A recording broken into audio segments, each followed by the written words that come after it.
Hey everyone, welcome into this last lecture on growth models.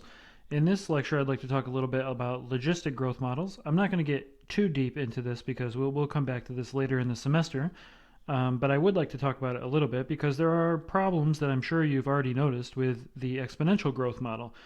So let's first start by recalling the exponential growth model. That one said that if a unknown function, we have an unknown function y, and we want to take its derivative, right? That we assume its derivative, dy dt, is equal to k times y. So it's proportional to the value of the function at each point.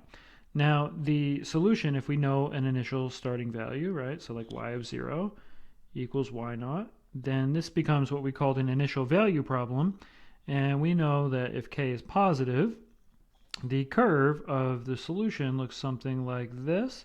It grows very quickly, right? So this is y equals e to the kt, y naught e to the kt, right? So y0 e to the kt, where in this scenario, this y is our vertical axis as usual, and the horizontal axis is t.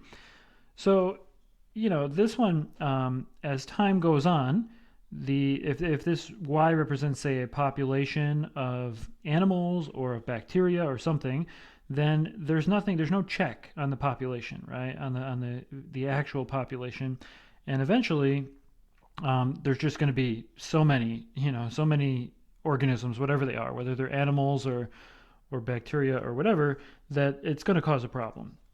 So another model is the logistic growth model, and it's very similar to this. It says that, okay, let's suppose that the population, so now I'm going to start using p for population just for the sake of this. So let's say that p equals p of t is equal to the population of some, let's just say, animal community. All right, at time t, of course. At time t. And we know that it should obey the, when things are good, it should obey the exponential growth model. So in general, we have that our differential equation that models the population growth should be something like dp dt, the rate of change of the population, is equal to k times p. All right, k times p. But then we want to kind of limit this, right? So we want to say, what if there's like a maximum population? Let's call this level m, where as the population starts to get close to this level m, then the graph will start to level off a little bit, okay? It'll start to level off a little bit. And what we can do is we can just multiply this entire equation by this factor 1 minus p population over m. And think about how this is going to work, right? So as the population gets really close to m, so as the population starts to approach this limit, this boundary, which, by the way, maybe this boundary is, like a sustainable food level or something. But whatever this boundary represents, as the population starts to approach it, then the growth rate gets very small, right? Because it becomes 1 minus something very close to 1, and eventually 1 minus 0, and so it stops growing, right? It stops growing. If the population exceeds, if it somehow goes over this threshold, then what's going to happen? Well, 1 minus p over m, that's going to become negative, right? If p is bigger than m, then this will become negative, and our population will start to come back down, right? And maybe it'll just wiggle over this for a long time. But the general idea here is that the graph of this equation, so here's t, this one we'll call p, this one looks like an exponential function when your population is not close to m, right? So over here, this is kind of the same as it was before. Let's put our boundary back in here. There's our threshold, right? And then, assuming all things are good, right, then this curve is going to, as it gets up here, it's going to level off and approach a horizontal asymptote. All right, and so we have this upper bound for our population. This curve right here it wants to be an exponential function over here, but once your population gets large enough, it starts to turn around and level off, right, and just kind of chill out right below that value m, that boundary value m. So this is called a logistic model. And like I said, we're not going to solve this one yet. We don't have the tools to integrate this yet. We're going to develop those in the next few weeks, and then once we have those tools, we'll come back to this and we'll look at this again. There is one more example of a logistic model, though, and that is what if you have not only an upper bound for your population like this, but what if there's a lower bound as well? So this graph approaches zero, right? It comes down to zero. The population just would go away, right? If you reverse time somehow. But let's say that we also have a lower bound. So let's say m, our population we always think should be between lowercase m and capital M. And we want this to obey, our logistic growth model. All right, then our differential equation, we're going to start off. So this is our derivative model, right, that models our population.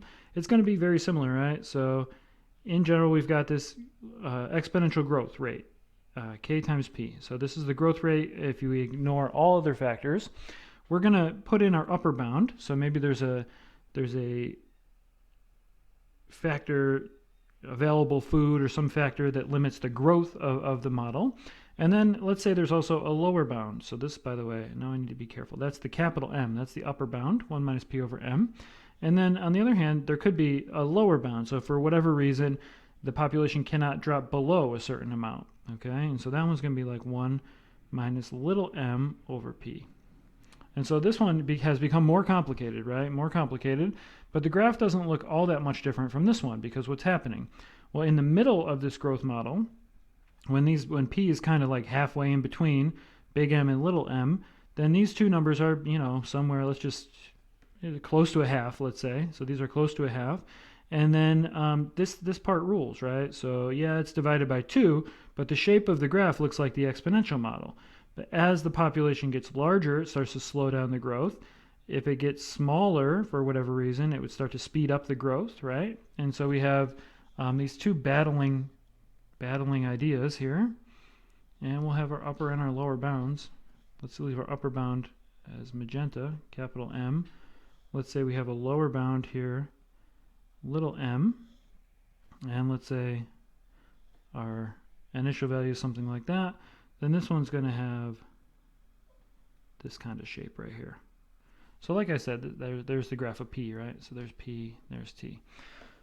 So again, these are logistic models. They are modifications of the exponential growth model, and they are modifications that are observed in nature, right? So we observe that we need these kind of modifications. So populations don't just grow indefinitely. They do level off at some point. In general, from what we've observed, right? So under circumstances that we're used to in the world that we live in, this model or this model, depending on the situation, these two models could be more appropriate for modeling your population growth.